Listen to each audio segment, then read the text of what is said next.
Blood dripped from the blade of an axe, and 7 overseers lay scattered in the dirt of a Tennessee plantation. Their cries were silenced in one night of fire and fury. But who was the man behind this reckoning? What pain had driven him to strike with such rage that the earth itself seemed to tremble? His name was Isaac, once a slave, always marked by chains, yet remembered as something more. The Avenger who turned oppression into defiance. What secret vows had he made under the shadow of the whip? And how did his story ignite at the very dawn of America's Civil War? Tonight, you will uncover the shocking truth, step by step. Stay until the end, because the revelations will disturb you. Don't forget to subscribe, leave your like, and hit the bell. And tell us in the comments, from which city are you watching this story? Isaac's hands were strong, calloused by years of forced labor under the Tennessee sun. From the moment the first light touched the fields until the last glimmer faded, he bent his back to the cotton rows, his sweat soaking into the soil that was never his. Among the other enslaved men, he was respected quietly. He rarely spoke more than a few words, yet when he did, others listened. His frame was broad, his stance steady, and his eyes carried a weight that told of things endured. Overseers often mistook his silence for submission, but those who knew him understood that behind it lived a storm. Despite his chains, Isaac possessed skills that made him invaluable. He was quick with tools, able to repair broken wagons, sharpen plows, and split timber faster than most men. The plantation owner often bragged that Isaac worked like 2 men, though he never once called him by name, just boy, a word Isaac despised in silence. Among his own people, however, Isaac's quiet mastery brought dignity. When tools failed or roofs leaked, others came to him for help, and he gave it freely. His hands built not only for his master's profit, but also for the survival of his community. At night, after the long march of hours, Isaac would sometimes sit by the fire in the slave quarters. He rarely joined the singing, preferring instead to listen. Children, worn from the day, leaned against him without fear, for they felt in him a strength that was not cruel. Mothers whispered their thanks for the small kindnesses he showed, patching shoes, fixing doors, carrying burdens for the elderly. Though trapped, he had carved out fragments of humanity where he could, and in those moments, others saw him less as a slave and more as a guardian. But Isaac's respect came at a price. The overseers hated his presence, for his quiet defiance made their commands seem smaller. He did not beg, he did not bow deeper than required, and when they struck him, he refused to cry out. It unsettled them, because cruelty lost its power when the victim denied it satisfaction. They called him dangerous, though he had never raised a hand. In their eyes, his silence was a threat. In truth, it was a warning. The world saw Isaac as a man bound in iron, but within him lived an identity far larger than the plantation walls. He carried memories of stories his mother once whispered before she was taken from him, fragments of dignity that could not be beaten out. Beneath his calm exterior, he harbored a promise that one day the injustice would be answered, not in words, but in deeds. The others sensed it, even if they did not speak of it. Isaac was more than another man in chains. He was a shadow waiting for the moment to rise. The memory lived inside Isaac like a wound that never healed. He had been young, barely old enough to hold a hoe, when the whip first carved its mark across his back. It was not for disobedience or laziness. It was because he refused to watch silently as his mother was struck. She had collapsed under the weight of the cotton sack, her body trembling from exhaustion, and the overseer's lash cut across her shoulders with merciless rhythm. Isaac, only a boy then, had stepped forward, trying to shield her. For that moment of defiance, he paid with blood. The overseer's arm did not hesitate. The leather tore through his skin, his cries echoing across the field. And when the pain ended, his mother was gone, sold away as punishment for his boldness. He never saw her again. That day became his first scar, not only on his body but on his spirit. Each night afterward, when he lay awake in the suffocating dark of the quarters, he remembered her voice. She had told him once, in whispers, that no chain lasts forever, that even iron rusts, that even tyrants fall. Those words became a seed buried deep within him. What others saw as silence was, in truth, him guarding that seed until the time was right. As the years passed, the overseers continued their cruelty, but nothing cut deeper than that loss. His mother's absence haunted every dawn. He saw her face in the women bent under sacks heavier than their frames, in the girls forced too soon into labor, in the hollow eyes of those broken by grief. Every injustice was a reminder, and with each blow he endured, each humiliation suffered, Isaac whispered a vow to himself. The day would come when blood would answer blood. One particular memory sharpened that vow into steel. He had been ordered to carry lumber to the main house. Inside, he heard laughter, the clinking of glasses, and music from a piano played by delicate hands. Through the open doorway, he caught sight of children, white children, playing freely, their shoes polished, their clothes bright. For an instant, his chest tightened. They were the same age he had been when the lash first found him. He thought of what his life might have been if freedom had been his birthright. Instead, he was marked, beaten, nameless in their world. That contrast etched itself into him. One child's laughter was built upon another child's pain. The overseers never saw the promise building in him. They thought they had broken him long ago when they stripped away his family, his name, his childhood. But every insult, every blow, every stolen kin only hardened his resolve. He did not yet know when nor how, but he carried within him a vow. The soil of Tennessee would not always drink only the sweat of the enslaved. One day it would taste the blood of those who believed themselves untouchable. The years dragged on, and the world around Isaac grew heavier with cruelty. The plantation's master, fearing the whispers of war spreading across the South, ordered more work than ever before. Fields had to be cleared faster, cotton picked with relentless speed, timber cut without pause.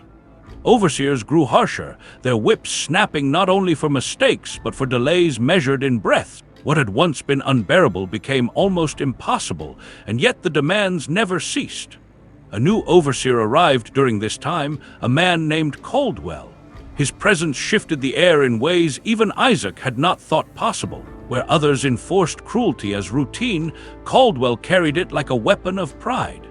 He took pleasure in humiliation, forcing men to crawl in the dirt for his amusement, laughing as women staggered under weights meant for oxen. His gaze lingered on young girls, and his hand was quick to strike any who dared to look away. The quarters grew quieter each night, as fear strangled even the songs that once gave comfort. Isaac watched, always silent, but his silence was not without voice. Every lash of Caldwell's whip echoed inside him like the memory of his mother's scream. Every insult reminded him of the children laughing in freedom while his own childhood was stolen. The rage that had once lived like embers in his chest began to burn hotter, brighter. The other enslaved men noticed it in his eyes. He no longer lowered his gaze when Caldwell strutted past. He stared, steady and unflinching, and though he never spoke, that defiance alone was enough to draw suspicion. The plantation itself reflected the weight of oppression. The quarters sagged under decay, food rations grew thinner, and illness spread without care from the masters. Children went hungry. Mothers prayed in whispers that their sons and daughters might be sold away rather than endure the cruelty that awaited them here.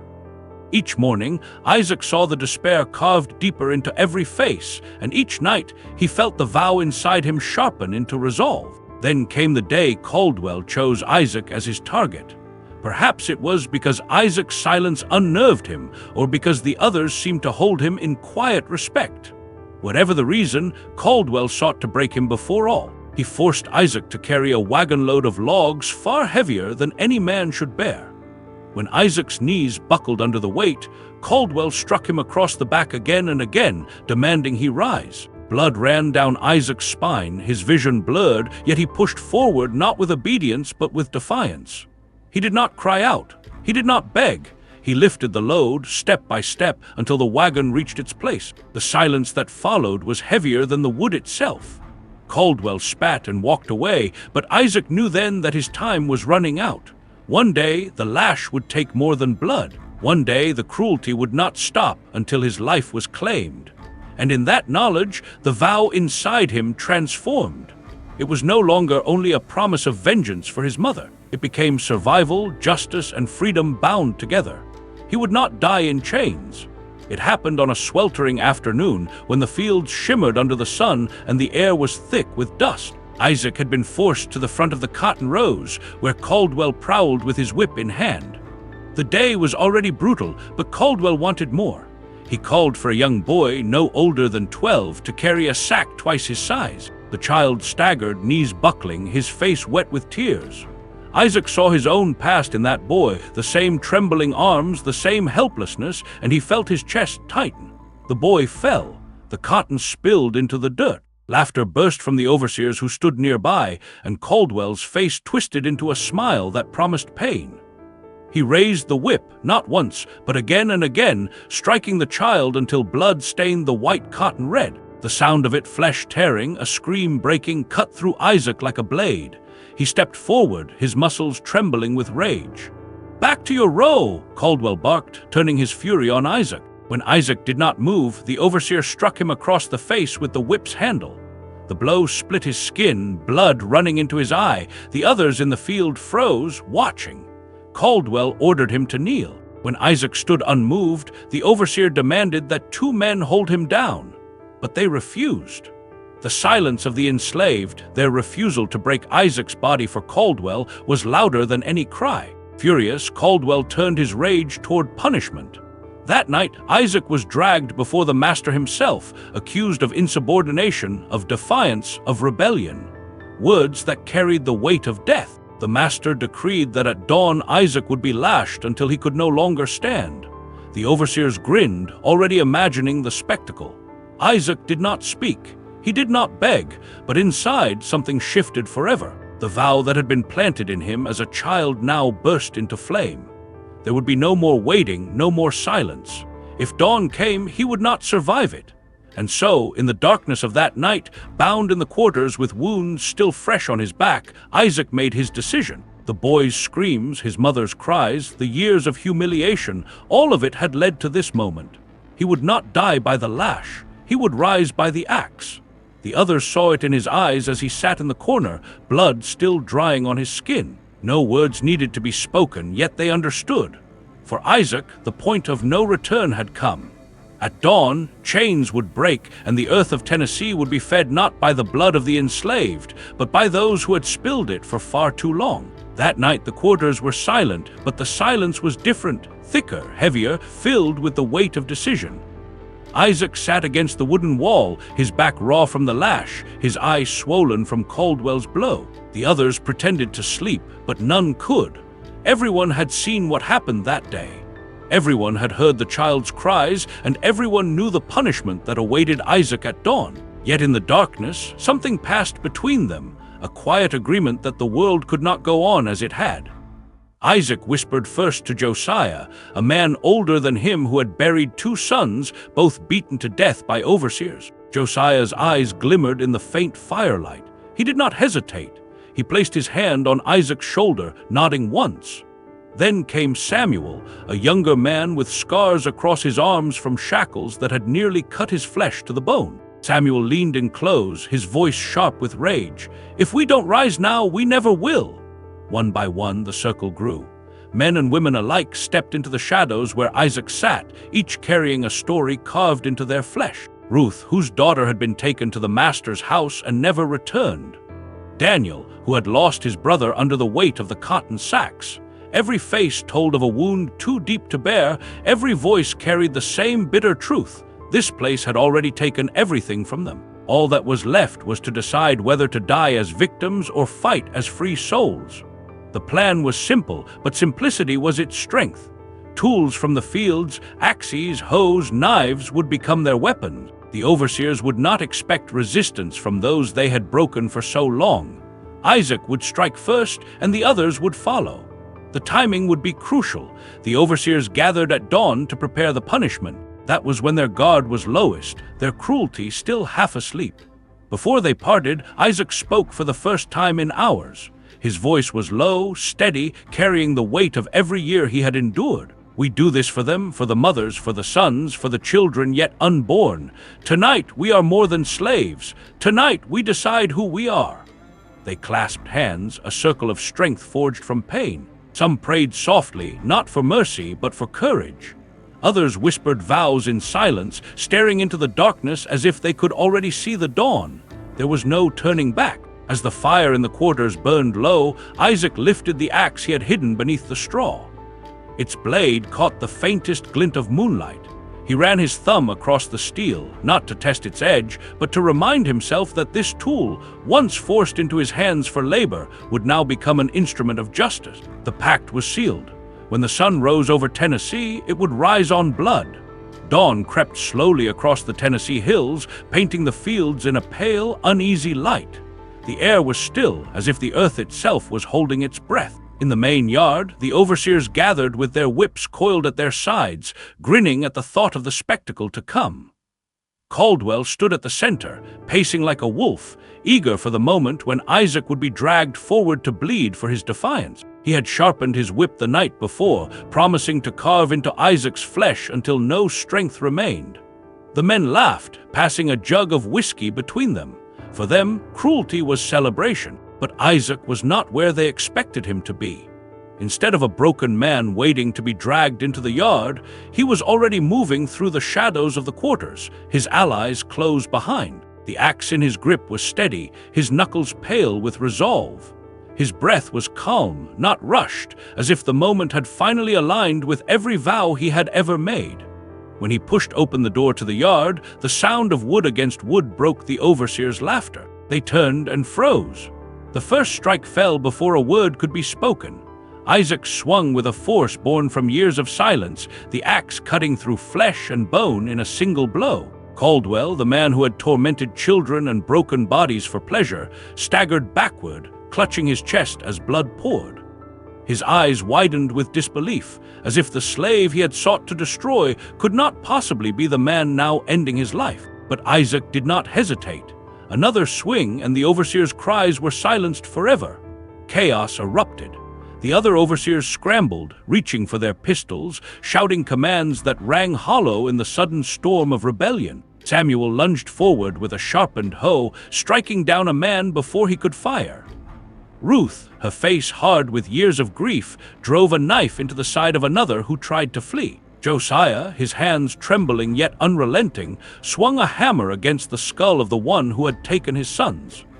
Each blow carried not only strength, but generations of rage unleashed. Isaac moved like a force of nature, each strike deliberate, each step unyielding. The overseers, once untouchable, fell one by one, their power stripped in the very place where they had boasted of control. Blood pooled in the dirt, mixing with the dust of the yard where so many had suffered. The cries of the dying were met with no pity, for pity had long ago been denied to those who now stood in defiance. When the last overseer collapsed, silence returned, but it was no longer the silence of fear. It was the silence of justice, heavy and absolute.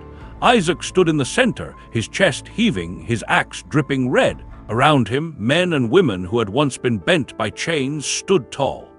Their eyes met his, and in that moment they knew the dawn that had been meant for Isaac's punishment had instead become their uprising. The yard smelled of iron and sweat, of death and rebirth. The overseers were gone. The chains of silence had shattered. And Isaac, once just another man in bondage, now stood as the Avenger of Tennessee. The yard was still, but the silence carried a new weight. Smoke from torches, snatched in the chaos, curled into the pale morning sky. Isaac wiped the axe against the earth, streaks of red staining the dust. Around him, the others stood with their weapons trembling in their hands, breath coming in ragged bursts. They had done what once seemed unthinkable. The overseers were gone, their power broken in the very soil where they had inflicted so much pain. But Isaac knew their work was not finished. The bloodshed was justice, but it was not freedom. The plantation itself, the cabins, the fields, the big house looming at the center, was still a monument to their suffering. If it remained, so too would the memory of chains. And so he turned toward the main house, that towering structure where decisions had been made to trade lives like cattle, where cruelty had been planned over polished tables. His eyes locked on its white wooden walls, pristine against the rising sun, and he raised his hand. Without a word, the others followed. They gathered every scrap of kindling, every dry stalk of cotton, every rag soaked with oil. Samuel and Josiah dragged barrels of turpentine from the storage shed, prying them open with shaking hands. The liquid spilled across the steps, dripping into the cracks of the house. Ruth struck the first spark. The flame licked eagerly at the boards, crawling upward with greedy hunger. Within moments, fire roared against the sky, its heat pushing them back as windows shattered and smoke poured through the roof. The enslaved quarters, too, bore scars of suffering, walls that had held whispered cries in the night. Isaac hesitated as he looked at them, knowing they were not just prisons, but also the only shelter many had ever known. But the choice was clear. Nothing that had been built on pain could remain standing. With steady hands, they carried the fire there as well. Flames spread, consuming the timber that had echoed with chains. Children clung to their mothers as the inferno grew, their faces illuminated by the glow. For the first time, they did not look away in fear. They watched with wide eyes, sensing something greater than destruction. It was a cleansing. The nightmarish world that had trapped their parents was burning to ash. Isaac stood before the flames, the axe at his side, his chest rising with steady breaths. The fire reflected in his eyes, not as madness but as deliverance. Around him, his people stood taller, no longer hunched by years of oppression. The fire was their final strike, louder than any weapon, brighter than any cry. As the big house collapsed in a shower of sparks, Isaac lifted his hand once more. No words were needed. The flames spoke for them. This place of chains would never hold another soul. The fire raged through the plantation, its roar carrying across the fields and into the neighboring lands. Thick columns of smoke curled toward the sky, a signal that could not be ignored. For those who had been trapped in silence for so long, it was a beacon. Men and women from the nearby quarters emerged cautiously, their faces pale with disbelief. When they saw the overseers lying dead in the yard and the great house reduced to flames, their fear gave way to something new, hope, sharp and dangerous. Word spread faster than the fire itself. By midday, the enslaved across the plantation knew what had happened. Isaac had struck back, and the overseers who once seemed untouchable were gone. Some wept openly, unable to grasp that such a moment could be real. Others fell to their knees, whispering prayers of thanks, their voices trembling with a mix of relief and terror. Children laughed nervously, clinging to their mothers as if the flames themselves were a sign that the world had shifted. But freedom was not certain. Isaac knew it the moment the first gunshots cracked in the distance. The smoke had drawn attention, and soon men on horseback would come, soldiers, slave catchers, or neighboring masters, all determined to crush what they would call rebellion. The blood of overseers was not easily forgiven. Retribution would be swift and merciless. Still, the uprising ignited something larger than fear. The enslaved who once cowered now stood straighter, emboldened by the proof that chains could be broken. They gathered supplies, food, water, blankets, preparing for what came next. Some spoke of fleeing into the forests, where swamps and hills might hide them. Others whispered of joining Union lines, following the distant echoes of a war that had already begun to reshape the nation. In the quarters, Isaac's name spread like wildfire. He was no longer just a man who worked silently in the fields. He was the Avenger who had faced the whip and answered it with steel. The children repeated his name as though it carried power, and the elders nodded with solemn pride. Among them, his story was already becoming more than fact, it was becoming legend. The cost, however, was clear. Smoke and ash clung to their skin, and the fear of what would come next tightened every chest. The enslaved knew the powerful would not let such an act go unanswered. There would be hunts, punishments, executions. Some would pay with their lives for what had been done. But even in that knowledge, the silence of despair was gone. For the first time, voices rose, not in whispers, but in songs of defiance. Isaac listened as the sound spread, low and steady at first, then stronger. It was not a song of mourning, but of survival. He gripped the axe at his side, his eyes fixed on the horizon. The battle was not over, it was only beginning. Yet he knew this. Whether they lived or died, the overseer's reign had ended, and the world would never forget what they had done here. By nightfall, the hills around the plantation shook with the sound of hooves. Lanterns flickered in the distance as men rode hard, armed with rifles and dogs trained to track the scent of fear. The enslaved gathered close, their eyes fixed on Isaac. He stood at the front, the axe across his shoulder, his chest rising and falling with calm resolve. He had always known this moment would come. Blood had been spilled, fire had roared, and the land itself had shifted. There was no hiding from the storm that followed. When the riders burst into the yard, shouting threats and curses, Isaac did not retreat. He raised his hand, signaling for the others to scatter into the woods. Mothers clutched their children and fled. The wounded leaned on their brothers and sisters, disappearing into the cover of night. But Isaac remained. He knew that to protect their escape, someone had to stand. The gunfire cracked like thunder. Isaac charged forward, his roar echoing louder than the rifles. The axe swung in wide arcs, splitting the dark with sparks of steel against iron. Men fell from their horses, their cries swallowed by the chaos. Yet the numbers were overwhelming. For every overseer he had struck down that morning, 10 more now came to claim him. The battle raged for moments that stretched like eternity, until at last Isaac's body gave way. He fell, the axe slipping from his hand, the dirt beneath him stained dark.